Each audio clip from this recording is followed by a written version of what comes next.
Hello, everyone, and welcome to the Switch Statement Podcast. It's a podcast for investigations into miscellaneous tech topics. This is episode 13 in our series on the art of game design by Jesse Schell. Hey, John. How are you man. doing? I am doing well. How are you?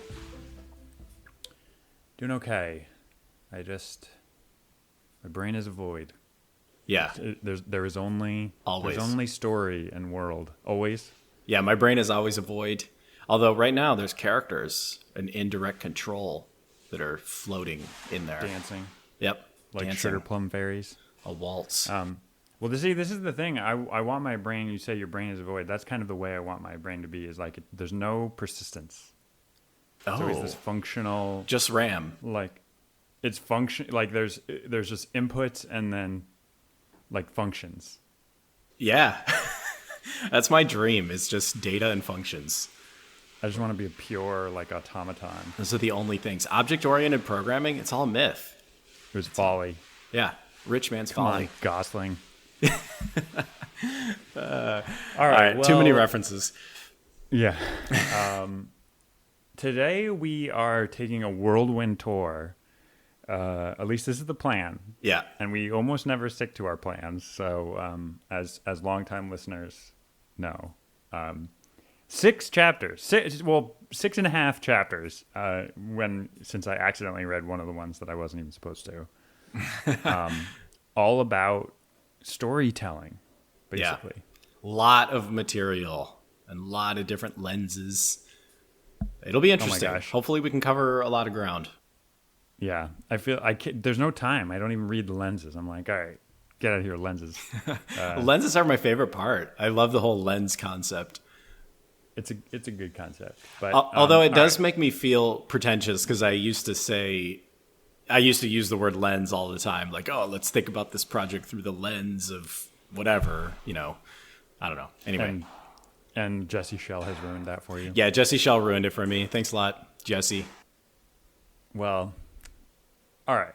Let's get into it though. So, chapter 16 of the book is called Interest Curves. We're not going to spend too much time on this, even though this was a very interesting chapter that felt like it held deep insights into how just humans in general find things interesting, which was pretty cool. So he starts off the story, or starts off the chapter with kind of a parable, as he is wont to do.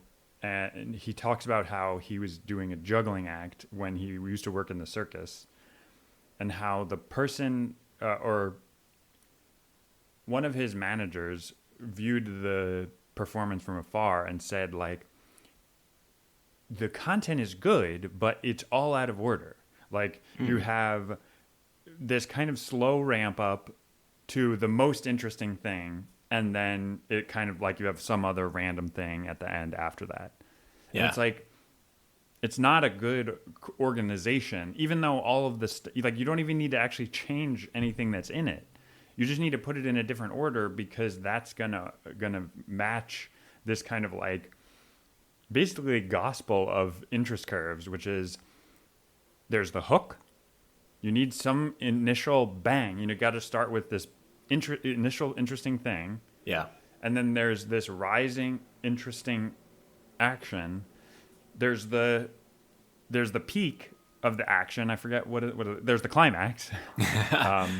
And then you kind of like, you leave your viewers or guests kind of off, like wanting more. It's very much the Shakespearean 5-act structure. Oh, wow. Okay.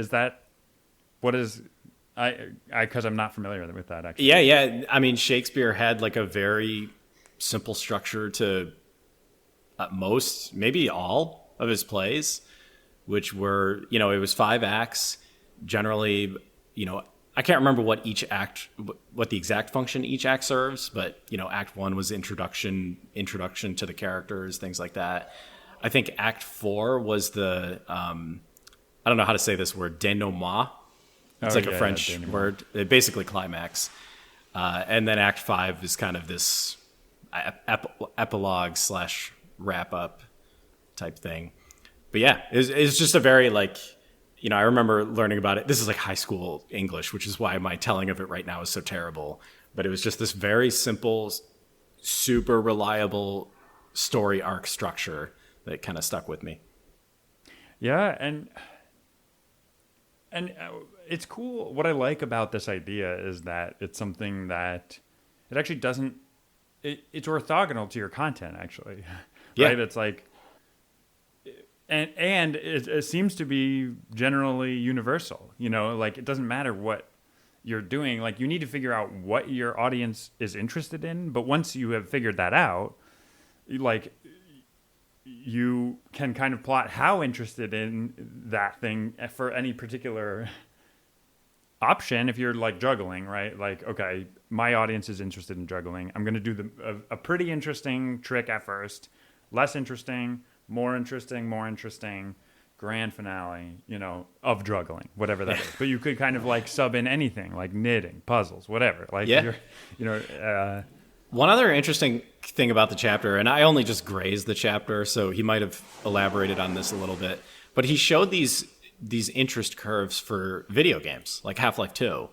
Mm-hmm. And he showed a curve, but the actual metrics he was using were like difficulty, deaths, number of player deaths, and there was another one that I can't remember. But it was this interesting way of like almost like calculating interest based on metrics, which is an interesting activity because it's like, how do you even know how interesting something is? And maybe there are raw numbers that you can use to like at least approximate how interesting something is. Like obviously if the player's dying too many times, then it's, it moves away from the realm of interest and into the realm of like annoying and frustrating. Frustration. Yeah. So I thought that was pretty interesting because it draws like a parallel between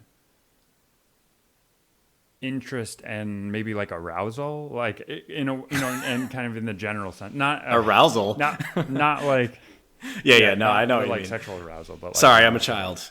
We can move on. No, that's fine. But which to me are not exactly the, but maybe they are the same thing, and it's like you're more engaged. If you're dying a lot, you're like, oh gosh, like you're really like you're dialed in, and like maybe that's enough for interest. I think so. Like, I've become much more cognizant of these things as I get older. Like, I still play a lot of video games, but I'll just realize, like, how often I am dying. Like, the Dark Souls series, which this is my mention of Dark Souls for this episode. You die a lot in Dark Souls, but it's modulated. Like, you only die a lot at certain points.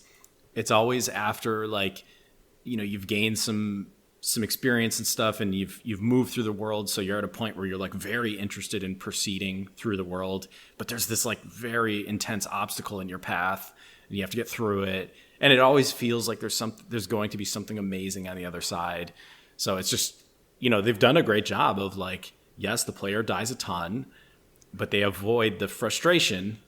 And, I shouldn't say they don't entirely avoid frustration, because Dark Souls can be a frustrating experience, but there's just always something driving you forward. And it's an impressive feat as, a game designer to be able to pull that off. Chapter 17 is all about story in particular. Mm-hmm.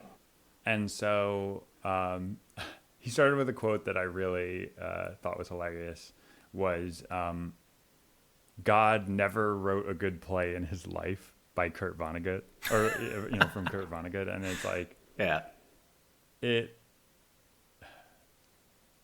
it's so funny because I feel like as an author, or like as a story writer, I would want it to be like authentic. I would want it to feel realistic. Yeah. But like, you don't want it to be really realistic. You want it to be like plausible, but like you want it to be interesting. And like most real life stories are complicated and like aren't, I don't know, they're just complicated by all these details that make them a worse story. Yeah. And so like you shouldn't necessarily let yourself get bogged down by like trying to adhere too stringently to like this, chaotic, realistic world. There's some patterns in stories that, even though they're not like the way things happen in real life, that just make for a better story. Yeah, it's like a simplification and a focus on some of these like, core story patterns and ideas that he mentions a lot of. There's one part that he brings up which I wanted to talk to you about. I think this was in our episode with Mike, where you posited, or you posed the question, can video games have as much of an emotional impact as like a book, or more like traditional narrative media? Yeah. And I was kind of on the opinion like, oh, like you have agency, like it can be even more impactful. And it sounds like you were kind of on the other side of that. Yeah, I don't know if I'm on the other side of that. I think it's different. I think when you have agency, you just experience these things differently. Where if you're watching a film, for instance, you're you're literally an observer. You can't affect what's happening at all. So I think the filmmaker can do certain things, like subject people to certain things. And the fact that you can't do anything about it, and the fact that you are powerless, and you're powerless, you can pull off different things, like narratively. Whereas let's say you're in a video game and you're forced to like observe something horrible happen to another character. Mm-hmm.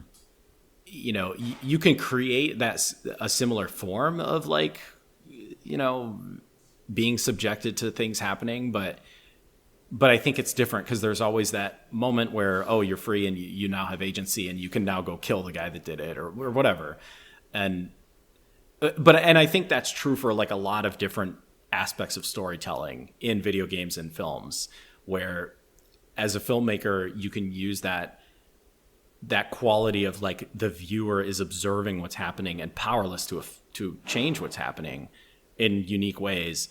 And in a video game, you can use other storytelling tools, like where the viewer can influence what's happening. And I think you can achieve similar emotional depth, but it's just different, I guess. I think that's what my argument would be. Because I've played video games where the most subtle thing happens, like Super Metroid. Spoiler alert: when your Metroid baby dies at the end, where Mother Brain, shoots him with that weird beam. That's one of the most emotionally impactful things I've experienced in my life. I mean, I was a young person when I played that game, and it was this like, it was kind of this epic tale where I played Super Metroid 2, and I sort of realized what was going on. This Metroid, I had like, hatched this Metroid, and then Mother Brain killed it. Anyway, it was this like very emotionally impactful thing. That was one of those amazing games where they told the story through events. There wasn't like a lot of text on the screen or whatever, people telling you what was going on or people talking to you. Yeah. The story was purely told through these like, environment and events and exploration. It's just different storytelling tools. He gets into this a little bit, how it's really hard to have a protagonist that talks a lot in a video game, because and that's why you see so many famous protagonists that are that they don't say anything at all, right? It's like, isn't that the common trope where it's like Gordon Freeman, like he never talks, right? Yeah. But it still works, and in a way it almost like allows you to project yourself more into the character, because he doesn't have this strong personality, which is crazy, because it's like it feels like he is such a famous character, and he has no personality. But like that's not, he's like a perfect vessel that anyone can kind of project themselves into. Yeah. The only thing you need is you want to save the human race. I was just going to mention, like, I think there's a similar tradition in film that those games draw from, which is just this like silent but like hyper capable character. And I would go all the way back to the like Clint Eastwood, Sergio Leone spaghetti westerns, where the man with no name, played by Clint Eastwood, maybe speaks like 8 lines throughout the entire 3-film series, but at the same time he's just this like completely iconic character. And but the character is created through aesthetics and like and actions. Basically, he's a very action driven character, which obviously works really well in a video game where that's one of your primary like storytelling tools, is allowing the player to like commit actions. I totally agree, and I mean, I guess in a way, like that is easier for the game designer to constrain, is the actions that you can do. Yeah. So like that's probably why why they rely on that. Yeah.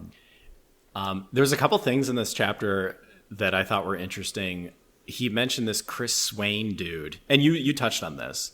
Chris Swain has this opinion about video games where the minute we enter into a level of technology where a gamer can talk to someone in the game and get reasonable human-ish responses, that will kind of usher in this new age of media, similar to film or similar to video games themselves, this like completely new form of media where you're having entire human relationships in game. And I thought that was interesting because I think we are close to that. We're there. We are right there. I think we're right on the cusp of this because, recently in the news, there's been articles about LaMDA, which is this Google thing. It's basically a technology where you can speak to it and it speaks back to you. And there was this article was kind of famous. This engineer or a person working on LaMDA like thought that it was like a real, not a person, but like a sentient. A sentient. Yeah, that's the word I was grasping for. And he like refused to do certain things to it because he thought it was like a sentient entity. And I think that's just a testament to how close we are to this, where you'll be able to talk to a video game character, and it's pretty exciting. Did you watch he was in an interview, Blake Lemoine, I think. I didn't. Was he crazy? He was very well spoken. He was not crazy at all. So wow. It lent his not. I don't want to say it lent his point credibility, but yeah, you read the headline and you're like, this nut. He's just like going to be ranting and raving. Yeah. But then you see him speak. He's very well spoken. He has clearly thought a lot about this, and the example that he gave. Where he was talking back and forth with LaMDA, he asks like, what would a religious officiant be if they were from Alabama? And it's like Southern Baptist. And like, what would it be if it were from Brazil? It was like Catholic or whatever it is. So yeah. He asks, what would a religious officiant be if they were from Israel? Which is obviously like it's kind rabbi? of a fraught. Well, this is the thing. Like or I forget exactly what, or I don't know if it was Palestine or something, but he said like the West Bank. He gave he proposed it in a way where it would be like, saying either a rabbi or like what is the Muslim equivalent? This is terrible. I don't know. I don't want to guess because I'm not going to guess. Offensive. But anyway, either one of those answers would have been like kind of like, I guess, politically sensitive. He said he would be an officiant of the one true religion, like the Jedi Order or something like that. Amazing. So it was like the thing made a joke. And so, which that's kind of nuts. Like, I'm not going to go as far as to say I think that implies it's sentience, but I mean, I can give my inside opinion because I work at Google, and I actually I didn't work on LaMDA. I didn't work on the models that allow it to function, but I worked on a project that was very related to LaMDA, where you were like talking to this creature. And so I spent a lot of time talking to LaMDA. And I was extremely impressed. Like, I was blown away by how human the responses seemed, how non-computerized the responses seem. Like, they just seem completely, like, because I've talked to a lot of chatbots in my days, and you can always tell, right? You can always tell after like 30 seconds that you're talking to a chatbot. Can't tell with LaMDA. It's just this very amazing experience. The question that I had, how is its memory from one question to the next? Because kind of, I guess alluding back to my joke from before, it always feels like when you're talking to a chatbot, it forgets everything about what you just talked about. It's like, Google, as the Google Assistant, has this to a very minor degree. In these very small set of circumstances, you can refer back to just the previous interaction with it. But it doesn't even do that particularly well. But I'm curious, can LaMDA pull that off? Yeah, LaMDA does not have like a personality that grows over time. Like, at least the thing that I was working on, like every time you talk to LaMDA, they were like a new person. Because I would always ask what their favorite food was, and it was like a different favorite food every time. So, so you couldn't even refer back to like things that you had talked about earlier in the conversation. In the same conversation, you could. But okay. The thing that I was working on, it was like you'd start up conversation, and then you'd like shut the app down. And if you brought the app up again, it was like a completely clean slate. Like you had never talked to the LaMDA interesting, before. Interesting. Okay. But yeah, if you're in one conversation, you could say like, "Oh, what was that thing we were talking about earlier?" And it would say hypercubes or whatever you were talking about. Yeah. Well, this is I'm not gonna I can't give too many details, but I did see one of these like new AIs, and it's incredibly impressive. Also, like the amount of raw like information these things seem to have access to. I don't know what the deal is with LaMDA, but someone asked it a question about like, what is some baseball player's favorite brand of yogurt? Yeah.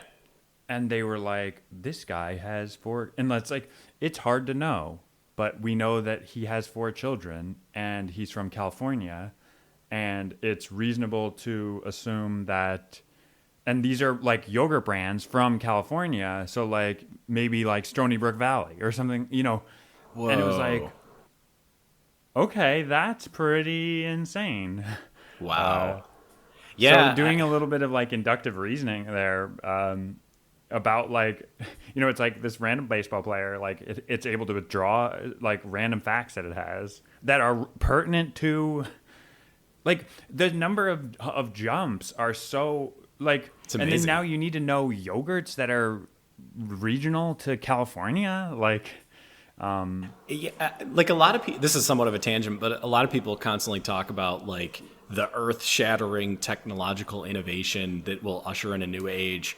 But there's all these technologies that are just like slowly, incrementally improving.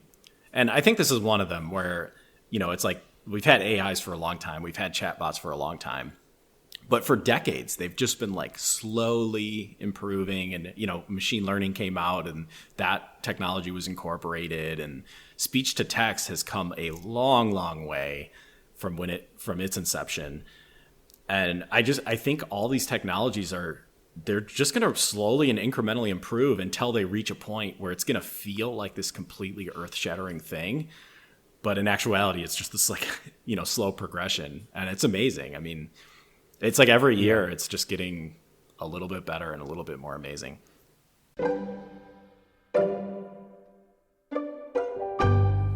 Do you want to teach us about characters? Is that what it was? Or was this indirect control? Yeah, chapter 18 is indirect control.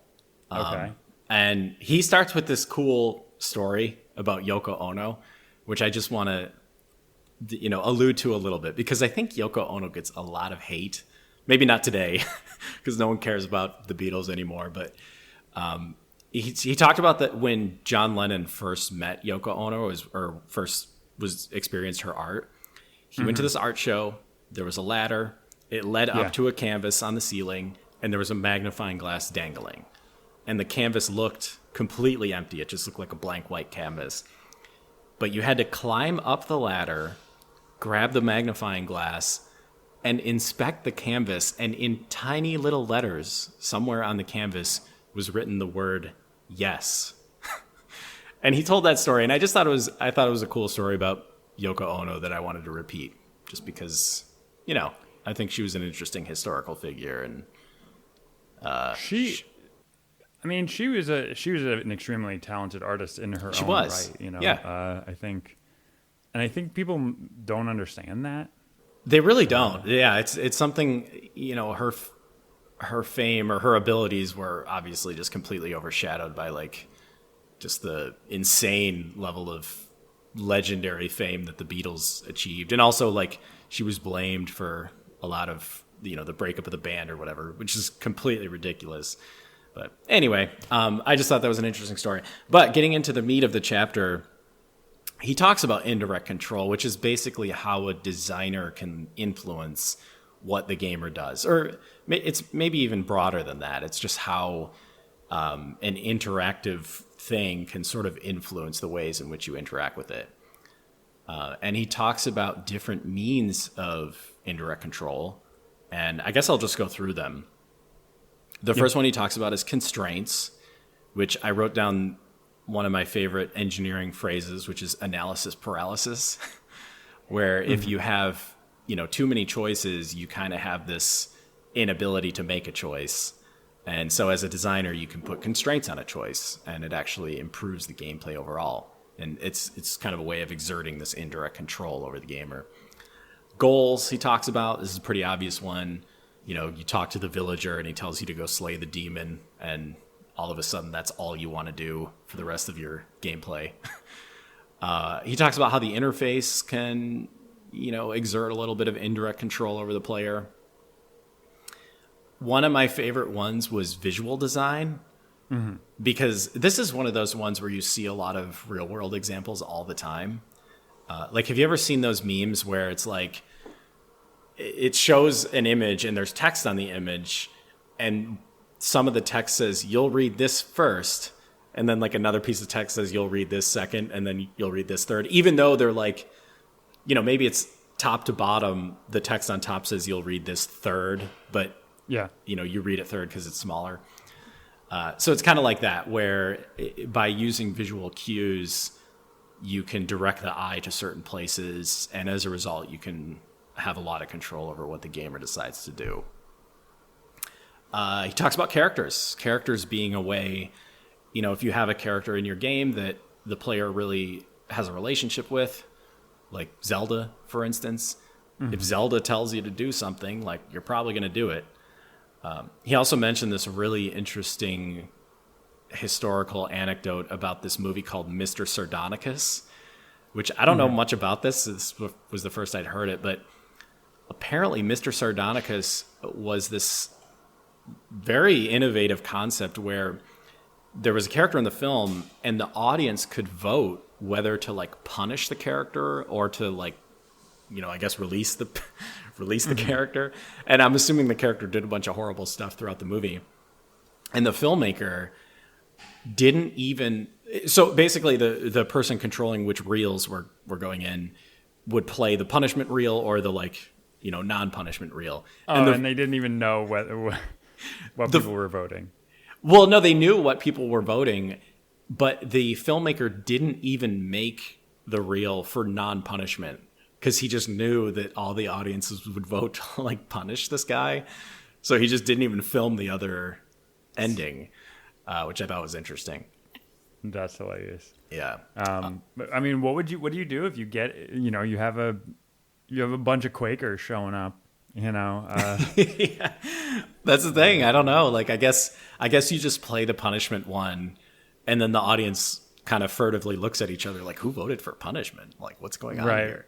Right, exactly. It causes like a stir and a rift church. in the Quaker community, a complete collapse. Couple other things he mentions: music. This one I absolutely love. I mean, there's so many instances in video games where, like, either with musical cues, I mean, there's some more obvious ones, like the music intensifies and it's like, I'm going to fight a boss. But there's also like much more like subtle ones that I love where, and maybe this isn't subtle, but like I've played games where the music just like drops out. Like you enter a room and the music stops. And I think that can be this really powerful, like, way of the player just suddenly becomes very hesitant and like, not sure what's going to happen next. And I absolutely love that. And then the last one he mentions, which is really interesting, is collusion, where basically entities in the game are programmed or designed in such a way that they like lead the player to a certain place. And the example he used was this like, Pirates of the Caribbean ship fighting game or something, where the ships that you're fighting would be in a place where if you went to fight them, you'd eventually get to some certain island, which was the end goal. And he mentions he was struggling to like lead players in that direction in a way that didn't feel, completely handholdy and annoying. So he went the route of like designing the enemies to like eventually lead the player there, which was much more effective. And the bad guys are colluding with the designers. Exactly. Yeah. Yeah. Which I thought was interesting. After you hear about the concept, it seems, oh yeah, like that makes perfect sense, but it's just a cool concept. Yeah. That feels so powerful. Like that you can come up with something that you're not direct, like you're just, and this is what it's all about, indirect control, where it's like, you're not saying go do this, but you understand kind of human psychology well enough that like 99 out of 100 people are going to like pick up on these cues and then they're going to get there anyway. And like what's going to happen, it's what you intended to happen will happen. I think there's a constant struggle in video games where you want to give the player freedom of choice, but depending on the amount of choices the player can make, that's a lot of work to like design all of those different experiences. So using some of these indirect control tools, you can give the player sort of the illusion of choice, but probably save yourself a lot of work on like designing all of these disparate experiences because you just know what the player is actually going to do. And it seems very powerful just from a standpoint of design. He talks about this directly in the story chapter, where it's like there's this dream, this storytelling dream, where there's you have both an interesting story and players have complete control, and it's a fantasy. It can't be. Yeah. Because at least today we haven't solved the problem of like generate both a good story and in response to the player doing whatever they want.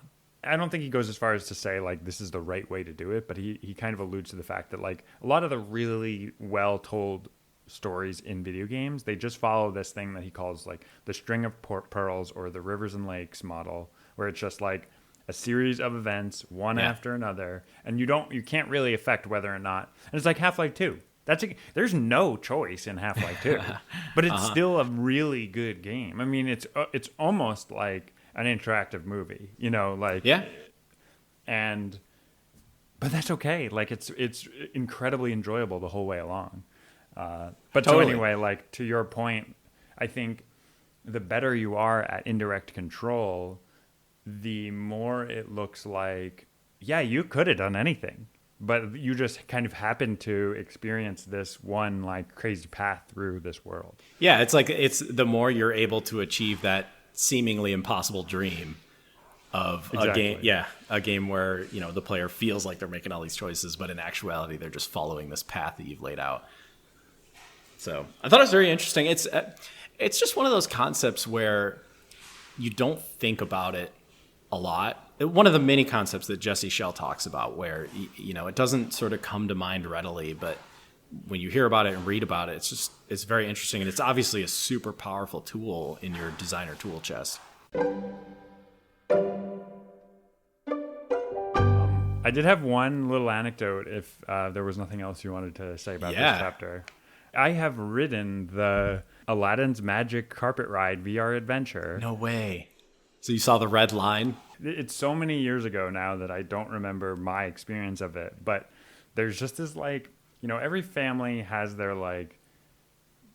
library of like funny stories that they tell everyone. Well, Aladdin's Magic Carpet Ride VR experience is, the main event of one of those stories for our family. my mom was doing this, and the main control, it was kind of like one of those cars that you could like tilt, like to direct the magic carpet, I believe. Like you could kind of tilt in a direction. At least this was what I remember. So you're in this little like headset thing, you know, because VR at the time was like super new. It takes over your whole field of view. My mom is riding the ride.